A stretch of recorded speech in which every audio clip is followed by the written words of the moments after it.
Arya Saloka baru-baru ini diketahui telah meng-unfollow Instagram Amanda Manopo. Sikapnya tersebut sontak menjadi sorotan publik. Selain itu, Arya Saloka juga sempat menulis sebuah pesan melalui Instagram story-nya. Banyak yang menuding, di balik aksi Arya Saloka yang unfollow Instagram Amanda Manopo itu adalah karena sang istri, Putri Anne. Disebut-sebut Putri Anne cemburu dengan kemesraan Arya Saloka dan Amanda Manopo sebagai Aldebaran dan Andin di sinetron tersebut.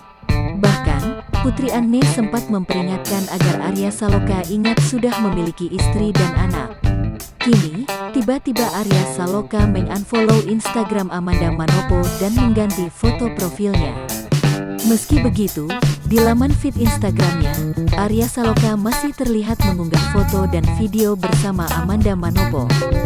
Sang istri, Putri Anne yang tidak tahan karena banyak mendapatkan hujatan dari netizen ikut memposting kata-kata bijak melalui Instagram story.